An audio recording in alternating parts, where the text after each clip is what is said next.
You can't keep using tools of oppression and expect to raise free people. I remembered what you said and thought about how much harder it is for Black people trying to live in white spaces. It helped me to understand how much harder it would be for Black people to feel welcome in our group. This podcast is sponsored by brilliant, liberation-minded people. We get together over at patreon.com/Aquila, and I'm offering exclusive goodies only to that space, even when we're off season, which is coming up after episode 100. I want to thank everyone who is currently a patron, everyone who really wants to be but is not in a financial position to do it, but is sharing the podcast and sending all types of love and light energy. Thank all of y'all. Extra special thank you to our newest patron, Rebecca. Thank you and welcome to the community. Again, check us out at patreon.com/Aquila if you enjoyed this episode and want to support financially. Thank you.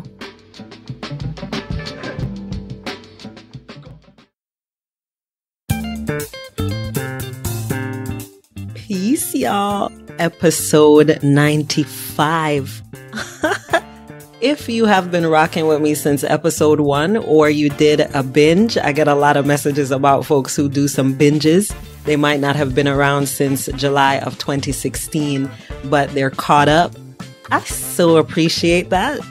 That energy feels really, really good. And it kind of helps in the moments when it feels like, you're just like in a corner in your bedroom recording. You're thinking about people listening, or I'm thinking about people listening. So when you share that, it feels really, really good. And I appreciate it.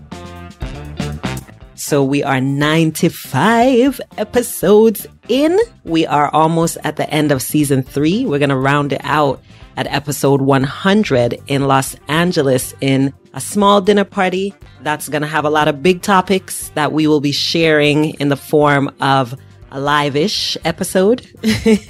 And then I can dive into some of the other work that has come from the podcast, including engaging my patrons a whole lot more. So this episode 95 is going to be great because you get letter number 5 of the support letters for people raising free people. And I'm really excited about sharing that letter because it's a spin-off from an essay that I wrote in 2015. Yeah, I think it was 2015. I wrote an essay called 3 Radical Reasons to Be Okay with Not Being Okay and 4 Ways to Manage the Feelings. When I wrote that, so many people responded to it. Everyday Feminism, I don't know whether it's still there, but they had a Facebook page. And there were, I'm sure it was the highest commented on essay that I'd done up until I started writing more consistently about unschooling. But that one got so much feedback, and the sort of messages that I got really showed me that I wanted to and needed to work it a little bit more. I needed to get a little more detailed and turn it into even more of a resource. So I ended up writing a book about that topic, a short ebook that just broke down more of what I was saying and offering. And that book on Amazon, I think it's like $2.99. I'll put the link to it in the show notes page, but I definitely think that if this letter resonates with you, you should check it out.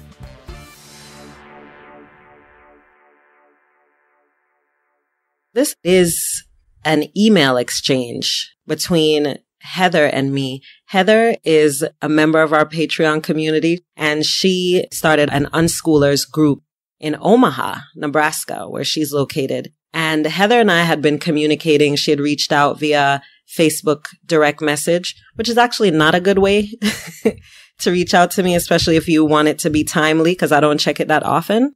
Emailing me at she@AquilaSRichards.com or leaving a voice memo at raisingfreepeople.com is better. But this was one of the times when I was on there a little bit. And Heather and I got to communicate, and we were communicating for some time. She got to a stuck point, and I appreciate the way that Heather handled it. She was willing to do the work, and she followed a bit of guidance that I offered her, and it was useful. And then she came back to me to share that. And I'm going to share it here too. I think it's really useful for us to see and hear the ways that we allow the work to work us, the way we allow ourselves to be uncomfortable, to experience the discomfort of pushing through into this new weird territory, as society would call it. This is a good example of that. So let me read a little bit of the exchange between Heather and me. We just started the Omaha Unschoolers last November, so I'm mostly working on an inclusive framework. I personally invited every homeschooler who is a person of color from our big Omaha homeschoolers page. We've had several families of color join us. I hosted the art night that I sent you pictures from, and we invited people from the Black community to share their art. Oh yeah, those pictures were so dope. I'll send a link to the Black Expo event that I'm signed up for. I follow this great community leader in Omaha, and she puts these on a few times a year. It's specifically for Black-owned businesses and organizations that benefit the Black community. Then Heather goes on to explain to me how Omaha is one of the most racially segregated cities geographically, and that there's a huge income disparity and just a lot of the concerns that she had and saw around the high rates of poverty for people of color. And she goes on to say, I have a passion to reach out, but I feel like I'm lacking a huge base of knowledge. I feel like unschooling is a way to decolonize, and that's a hugely powerful reason, but I don't know how to share that with people of color. I said, it's good to know that you had several families of color join your community. You should probably be talking to them more about what brought them there and what concerns their community members of color might have about joining, or whether they're even interested in joining, since some unschooling families don't feel supported by joining groups. So that's all I offered Heather. She came back in appreciation of that. She said, I had to process your advice because yes, talking to POC who have joined seemed like the first obvious step. So she goes on to talk about the work she was doing around that and her nervousness about talking about race and also being leery of asking people for emotional labor without compensation.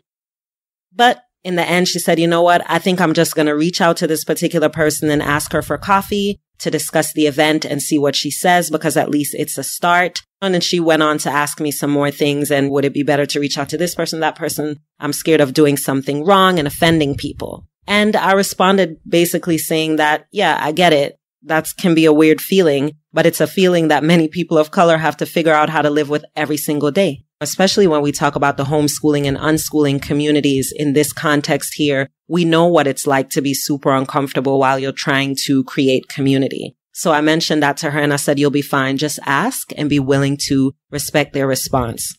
She did that. The response was wonderful and they scheduled their coffee date. So that organization, by the way, who puts on that event in Omaha is Minorities About Business. The event was called the Black Business Expo. It just happened August 4th. And so Heather messaged me saying, we did it. And then she sent me some pictures, which I'm going to put on the show notes page, raisingfreepeople.com/95. So she sent me some pictures from the Black Business Expo. And she said, let me tell you what totally reframed this for me and changed my experience. You said that my fear of offending or doing something wrong is what Black people feel every day. Actually said some people of color feel every day. So she said, every single time I felt fear, I remembered what you said and thought about how much harder it is for Black people trying to live in white spaces. It helped me to understand how much harder it would be for Black people to feel welcome in our group. Honestly, your comment changed everything. So I worked through my fear and kept going. She went, they made a lot of connections. They were invited to speak at the Black Neighborhood Association meeting and invited to be on a Black radio show locally. And she said, you were the first resource on our flyer. It was so great to share more about self-directed education. Shout out to Heather. Shout out to Angelica. Shout out to the Black Business Expo in Omaha. Minorities About Business. That's wonderful that that's happening there. So that I know that a lot of non-people of color, non-Indigenous folks listen to the podcast. So I really think it's important that you see or hear, I guess, or experience how Heather wasn't willing to let her anxiety or her fear of feeling embarrassed or offending someone get in the way of the work that she needed to do, because she needed to do that if she wanted to create a space that did feel welcoming for the Black folks in her community. And she couldn't do that unless she was communicating directly with said Black folks in her community. And she did it. And then not only was it well received, but she was also invited by those people into the space. She didn't have to put like a Black friend up front or bring me to the thing to be like, see, look, Black people, now let's do it.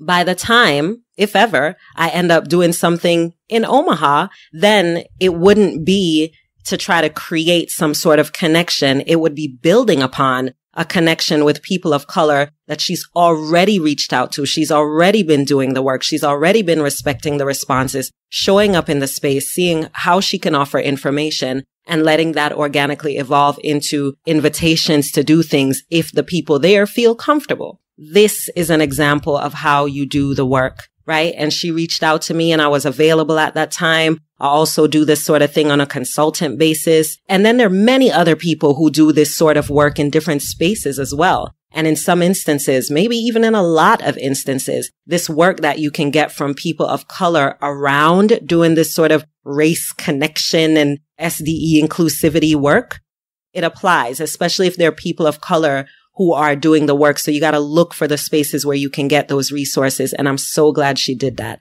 Wanted to share that. Thank you so much for sharing with me, Heather. Shout out to Omaha.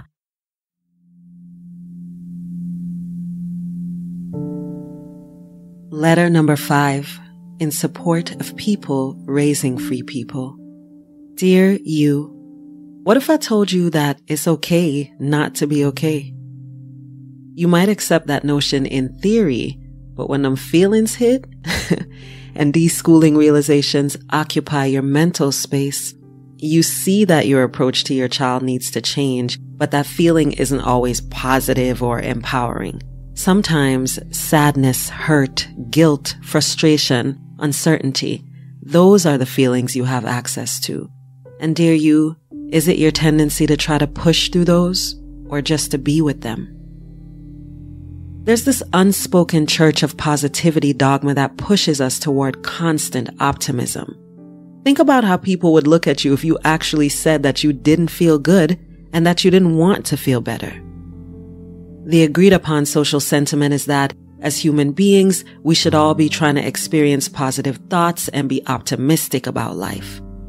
We are expected to respond in the affirmative to the constant calls to action, show up and smile no matter what, think positive thoughts, kick fear to the curb, and be strong enough to push past our pain.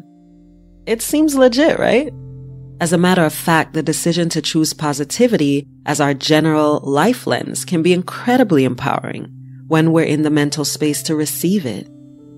But when we're not, which is a very real part of most people's experience, what do we do with our feelings? When we feel shitty about a thing, afraid of an outcome, saddened or devastated even by an experience, where do we go to lick our wounds? Who is speaking about what to do when we're not willing to hurry our feelings along or to force feed ourselves Ian Van Zandt and Eckhart Tolle and whoever until we get to that better, easier feeling? Dear you, this is a letter of support, but it ain't no feel-good letter. Nothing in these lines is intended to help you take hold of negative thoughts and transform them into positive ones. Optimism has its place for sure. But, dear you, there is no substitute for being present with our feelings. I offer you these 3 reasons to be okay with not being okay, but I've also included 4 options for accepting and expressing your real feelings, no matter what those feelings might be. 3 radical reasons to be okay with not being okay. Reason number 1, sadness is not the opposite of self-love. Sadness is a common emotion and probably one of the most hurried past experiences within the emotional spectrum. Most of us view sadness as something that needs to be resolved or replaced with another, better emotion. We're often asked whether we want to just sit around and feel sad or cry about it, or whether we want to brush it off or get on with our lives as if those 2 things are opposing forces. Sometimes we need to operate inside our emotions instead of trying to avoid them. In doing so, we can often avoid the toxicity of suppressed emotions and unmanaged hurt. The old idiom is true. Hurt people hurt people. And so we can protect ourselves from becoming toxic, uncompassionate people when we start with ourselves and offer honest assessment of our own feelings. Feeling sad or lonely can be tough to be with, but we are not weak or wrong or broken for having those feelings. Trying to avoid these feelings can actually lead us to make decisions out of fear instead of honest consideration. But allowing ourselves to feel those feelings can make us stronger and allow us to be honest about our environments. And that honesty can lead to sound decision making rooted in love and appreciation for our own well-being. Reason number 2, naming our emotions can offer access to personal power. Personal power through my lens is about a commitment to actively embracing who we are and setting our own goals based on whatever we need to feel well. I use the term actively embracing as a means of placing emphasis on the action aspect of personal power. If we wait to react to society's prompts from this church of positivity or of any other well-meaning but often harmful messages about emotional wellness, we surrender ourselves to the whims of media and loudmouths, and we risk losing our own power. Personal power is not always about overcoming something or being the picture of strength and resilience. It can also be about the stillness of being right where we are emotionally and allowing that space to clue us into whatever is happening in our world and whatever we need to feel in that moment. So name your emotions. Take that time. Because oftentimes we carry even more guilt and shame around feeling our feelings than we do the actual feelings. So make space to acknowledge your feelings because that's a great way to start making peace with them. Reason number 3, sometimes encouragement is more about their discomfort than your healing. Frequently, the people closest to us encourage us to feel better as soon as we can, often doing so from a place of love. They love us, and so they find it hard to see us feeling anything but good, which prompts them to go into fix-a-feeling mode. It's because they care, and it's because it's a human tendency to avoid pain and to seek pleasure. When we recognize that tendency, we can let our loved ones off the hook for being positivity pushers by using compassion and understanding for their perspectives without compromising our own needs. And we can do that by letting them know that we're not ready for a different feeling, because that's all it is. It's a different feeling, not necessarily a better one or a more helpful one. So we can let them know we're not ready for a different feeling. We can also offer that same compassion to ourselves by recognizing our human tendency to want to pull away from discomfort and go towards feelings that might feel easier to manage or that make the people around us more comfortable. But that's not our job. We are not required to manage other people's feelings along with our own. We are not charged with spreading cheer and love across the world. We are here to be ourselves, to feel through our feelings, to get comfortable in our own skin, and to be honest with ourselves as consistently as we can. Of course, that can be easier said than done. So here are a few examples of ways to accept and express your real feelings. One way is to use the word processing. It's a total easy button move, and it's often the honest truth. So when you get that inevitable, "Are you okay?" or "How are you feeling?" you can simply say, "I'm processing. Thanks for asking." That way, you're not offering up your exact feelings for discussion, nor are you saying something opposite of your current truth just to make things easier for you or for them. Another thing you can do is to make space for shared discomfort. If you're willing, dear you, to verbalize your right to feel your feelings, that choice often brings about a discomfort, right? Because most people aren't comfortable with a perceived problem, which is your feeling or feelings, until they feel like it's close to being solved. So if your relationship with the person can sustain honest conversation, let them know that you're not okay and that you don't hold them accountable for changing that feeling. Express that to them if you want, so that they can witness you stand up for yourself in that way. Another thing you can do is to have a sucky feelings ritual. All of our feelings deserve our attention, but not all of them should be part of our focus. If you want to explore the potential aha moments around your seemingly sucky feelings, make space with words and images that honor those feelings. Sites like Tumblr and Instagram can be hella cathartic for feeling our way through emotions sometimes. I like combing through playlists on SoundCloud when I'm mining my sadness, for example. I also make up my own rituals so that I remember to be present with my own feelings. For example, I have this ritual that I do with my phone, and I'll put that link in the show notes page. So I use that ritual to watch and listen to myself as I make peace with whatever I'm feeling in that moment. It's one of the ways that I show up for myself without feeling any pressure to adjust my feelings in any way. So I want you to click on that link on the show notes page and try it out, or intuit your own ritual and see how you can be there for yourself more often. One more option is to recognize a tendency for toxic self-talk. The founder of a super dope resource website, Everyday Feminism, her name is Sandra Kim, she does a lot of work around healing and personal transformation. And she recommended this simple self-inquiry sentence as a means of getting present and being okay with our feelings. She said, say or write the following sentence, filling in the blank with the most honest statement you can say about what emotions you're feeling. And the sentence is, I feel blank, and that's okay. I feel blank, and that's okay. So you fill in that blank with the most honest statement that you can say about whatever emotions you're feeling. Those last two words in the sentence, that's okay. Those words offer a way to acknowledge that we're not doing something wrong or bad by feeling how we feel.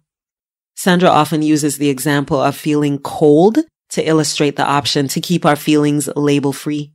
When we feel cold, that feeling isn't necessarily bad or wrong or good or right. It just is, and we can't always change it right in that moment. But as mindful beings with a full spectrum of emotions, we can acknowledge that while it may not feel great, it exists, and that we're not broken because we feel the existence of the thing. For many of us, the tendency is to try to power up and push through any feelings that we deem undesirable. It might even seem like an act of self-preservation to purposely stave off the feels and opt instead for a daily dose of feel good now. But is there a cost to this focus on positivity? Can we truly heal from hurt and pain if we're being pushed past our pain? Moreover, is the avoidance of tough emotions such as hurt or pain rooted in false notions of acceptable and best to avoid emotional self-expression? Essentially, dear you, this is about being comfortable in your own skin and trusting yourself to be present and resourceful enough to be honest with your feelings without drowning in them. And even if you surrender to allowing perceived bad feelings to wash over you, you can trust yourself enough to be right where you are, to feel how you feel, and to define healing on your own terms in your own time.